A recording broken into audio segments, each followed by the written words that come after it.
रसोई में लगी दीवार।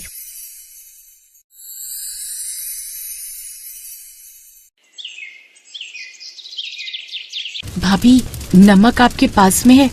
अब तो अपनी रसोई है तुम्हारी, नमक भी उधर ही रखना चाहिए ना। अनन्या के कदम ठिठक गए। वो चुपचाप लौटने ही वाली थी कि तभी सास आशा देवी अंदर आई। मैंने कहा था ना, हर चीज बांट कर रखो। अब कोई किसी का बर्तन या सामान को हाथ नहीं लगाएगा।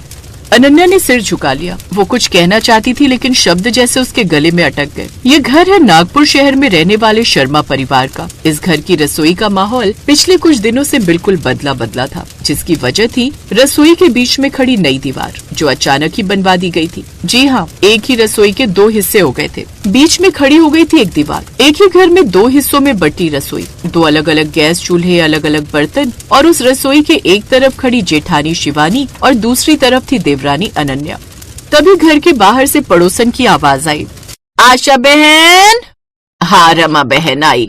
आशा बाहर आई तो बाहर उसकी पड़ोसन रमा खड़ी थी। अरे आशा बहन, थोड़ी चीनी मिलेगी? लो, ये भी कोई कहने की बात है रमा, रुक अभी बहू को बोलती हूँ।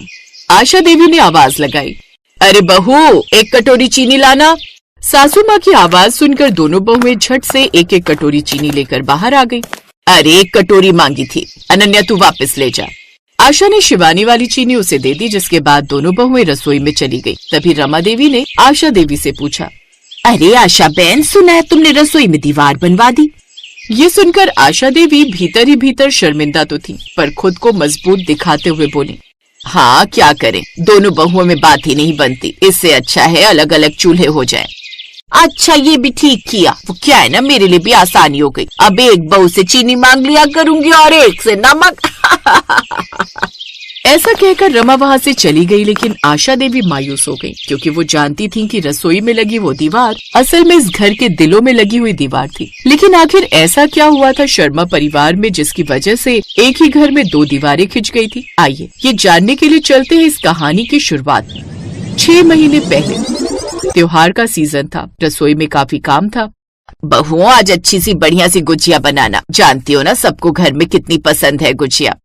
आप फिक्र मत कीजिए माँ जी, आज की गुजिया सबको याद रहेंगी, इतनी अच्छी बनेगी। हाँ माँ जी, हम बढ़िया से मिठाई बनाकर देख लेंगी।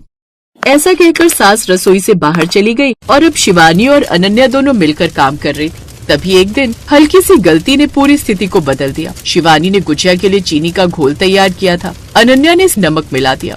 अरे तुमने ये क्या कर दिया? ये तो पूरा घोल खराब हो गया। हे भगवान, ये कैसी बेअकल देवरानी दी है मुझे।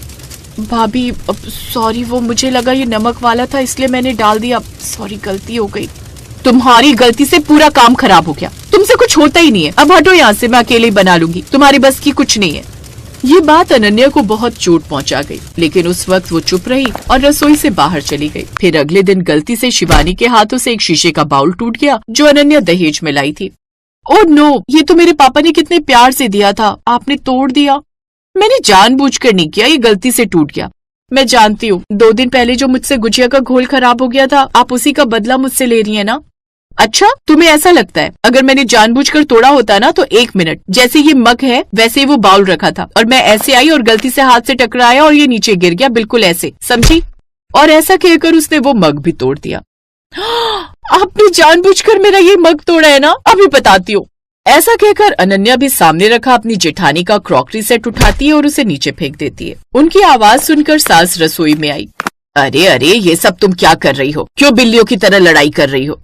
जैसे तैसे सास दोनों को चुप करवाती है, लेकिन अगले दिन फिर कुछ ऐसा होता है जिसके पीछे दोनों की फिर से लड़ाई झगड़ा शुरू हो गया। दरअसल अनन्या गैस बंद करना भूल गई और सब्जी जल गई, जिस पर गुस्सा होते हुए शिवानी कहती है, लो कर दिया सत्यानाश। माँ जी, मैंने कितनी बार कहा इसे रसोई में आने मत दिया करो माँ जी, एक काम ढंग से नहीं होता इससे। आशा देवी ने भी गुस्से में कह दिया, हाँ जब से आई है घर की रसोई का सिस्टम ही बिगाड़ दिया। और यहीं से शुरू हुआ मन का खिंचाव। अनन्या चुप हो गई। शिवानी हर बात पर तकरार करने लगी। छोटी छोटी बातें तकरार में बदलती गईं। तकरार दूरी में और दूरी उस दीवार में बदल गई जो कुछ दिन पहले खड़ी कर दी गई। सास ने परेशान होकर एक दिन उस घर में दीवार ही खींच दी। अब से तुम दोनों इस एक ही रसोई में खाना बनाओगी, लेकिन एक दीवार के उस तरफ और दूसरी दीवार के इस तरफ।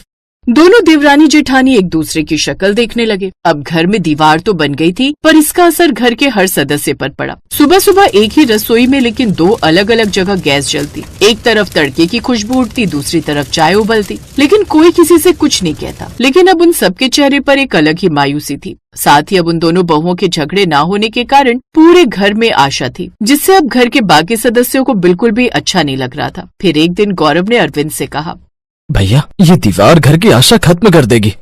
क्या करें छोटे, माँ सुनती नहीं और दोनों बहुएं की आपस में बोलती नहीं। रसोई ही तो घर का दिल होता है, अगर वही बट जाए तो घर कैसे जुड़ा रहेगा। अब हम कुछ नहीं कर सकते, जो होगा खुद ही होगा। अब घर में आशा तो थी, क्योंकि दोनों बहुओं की किचकिच की आवाज जो नहीं आती थी। लेकिन पहले जहाँ सब उनकी किचकिच से परेशान थे, वहीं घर वाले अब उनकी खामोशी से परेशान थे। फिर एक शाम अचानक बिजली चली गई, घर में अंधेरा फैल गया। दीवार की दोनों ओर बर्तन की आवाजें बंद हो गयी। अनन्या मोमबत्ती ढूंढ रही थी, शिवानी भी, लेकिन दोनों की मोमबत्तियां गुम थी। तभी अनन्या ने दीवार के उस पार शिवानी की हल्की आवाज सुनी, माँ जी, माचिस और मोमबत्ती उधर रखी है क्या? अनन्या ने हिम्मत करके मोमबत्ती के डिब्बे से कैंडल निकाल कर दे दी, साथ ही माचिस भी। भाभी, ये लीजिए माचिस, दीवार के पास रख रही हूँ। फिर शिवानी चौंक गई। उसने दरार से माचिस उठाई। उधर बिजली कंपनी ने बताया कि लाइट 3 घंटे से पहले नहीं आएगी। 3 घंटे? इतना लंबा समय? दोनों बहुएं एक एक तरफ मोमबत्ती की लौ में रसोई में काम कर रही थी। करीब रात के 8 बजे का वक्त था। अंधेरा गहरा हो चुका था। अनन्या गैस पर चाय बनाकर रख रही थी कि अचानक उसके दुपट्टे ने आग पकड़ ली और वो घबरा गई। बचाओ! आग! आग! आग! शिवानी ने जैसे ही आवाज सुनी, उसने सोचना भी नहीं चाहा। दीवार की दूसरी ओर भागकर वो अंदर पहुंची। उसे समझ आया कि दीवार की वजह से अनन्या तक पहुंचने में एक लंबा चक्कर काटना पड़ेगा। वो जल्दी से दौड़ी और उसका दिल तेजी से धड़क रहा था। वहाँ पहुंचकर उसने झट से अनन्या का दुपट्टा हटाकर श्रिंक में फेंक दिया और नल खोल दिया, जिससे पल भर में ही आग बुझ गई। अनन्या, तुम ठीक हो? ये पहली बार था जब शिवानी ने उसे नाम लेकर पुकारा था, प्यार से, चिंता से। अनन्या की आंखों में आंसू भर आए।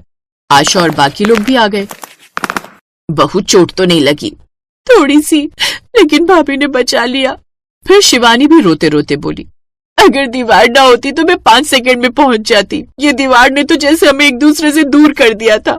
फिर घर में सन्नाटा छा गया। सब दीवार को घूर रहे थे, एक ठंडी पत्थर जैसी बेअसर चीज, जिसने इतने महीनों से घर में गर्मजोशी को खत्म कर दिया था। मैंने ही गुस्से में दीवार बनवाने के लिए कहा था, लेकिन माँ होने के नाते मैं मानती हूँ कि मैंने बहुत बड़ी गलती की। घर बांट कर नहीं चलता। मुझे माफ कर देना, मेरे शब्दों ने तुम्हें चोट दी। अनन्या भी फूट कर रो पड़ी। गलतियां मेरी भी थी भाभी, मैंने बात करने की कोशिश ही नहीं की। फिर दोनों एक दूसरे के गले लग गए। फिर अरविंद ने मजदूर बुला लिए। हथौड़े की आवाज शुरू हुई। दीवार टूटती जा रही थी। धीरे धीरे रास्ता खुलता गया। अंदर से जैसे हवा भी आजाद हो गई। रसोई फिर से पूरी दिखने लगी, बड़ी, खुली और खुशियों से भरी। दोनों बहुएं दीवार गिरते हुए देख अब खुश थी। अब तो फिर से एक चूल्हा जलेगा ना भाभी? हाँ, एक ही चूल्हा, लेकिन हम दोनों मिलकर जलाएंगे और मिठाई भी एक साथ ही बनाएंगे। अगले दिन रसोई पूरी तरह साफ कर दी गई। बर्तन फिर से अपनी जगह आ गए। दोनों बहुएं साथ में काम कर रही थी।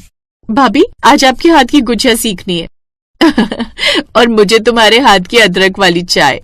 रसोई में फिर से हंसी गूंज उठी। एक समय था जब यहाँ 2 दीवारें थीं, एक ईंटों की और एक दिलों की, लेकिन अब दोनों टूट चुकी थी। रसोई सिर्फ खाना बनाने की जगह नहीं होती, ये घर की खुशबू है, रिश्तों की मिठास है। अगर रसोई में दीवार लग जाए तो घर के दिलों में भी दीवारें बनने लगती हैं, और जब दीवारें टूटती हैं तो प्यार फिर से बहने लगता है।